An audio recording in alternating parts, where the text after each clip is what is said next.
Hello friends, तर आता आपण बघणार आहोत अंडा मसाला।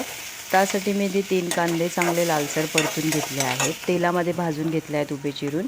इथे मी 6 अंडी आणि 2 बटाटे चांगले उकडून घेतले आहेत आणि सोलून ठेवले आहेत अंडी।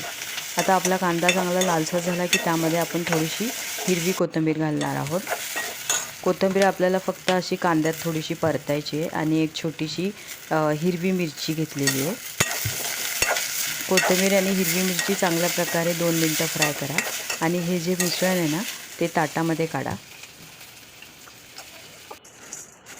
आता मी ते 3 चमचे सुकं खोबरं घेतलं आहे। सुकं खोबरं चांगलं किसून घेतलं आहे। ते आपल्याला 2 ते 3 मिनिटं चांगलं परतून घ्यायचं आहे। असंच जास्त तेल वगैरे घालायचं नाही आहे, असंच परतून घेऊया आपण चांगलं।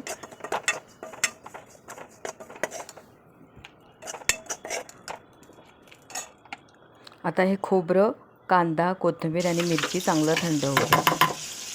आता कढईमध्ये मी चांगलं तेल तापवलं, त्यामध्ये एक मीडियम टोमॅटो घेतला, आलं लसूण पेस्ट घेतली आहे 1 चमचा, 1 मोठा चमचा, चवीनुसार मीठ टाकलं।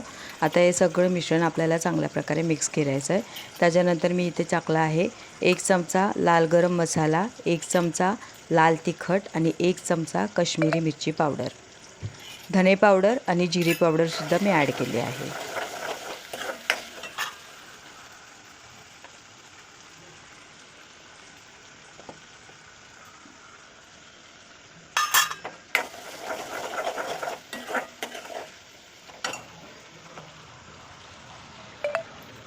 आता हे चांगल्या प्रकारे मिक्स केला मसाला, तर त्यामध्ये मी वाटण घातलं आहे बारीक चिरलेलं।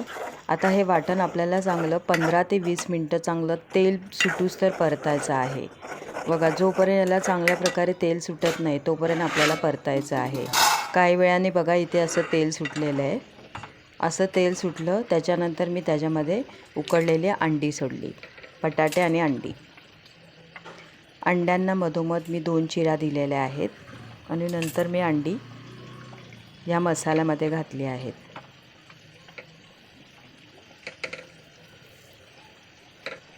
एक 2 ते 3 मिनिटं अंडी चांगली या कालवणामध्ये आपण हलवून घेऊया आणि मस्तपैकी आपला अंडा मसाला रेडी आहे।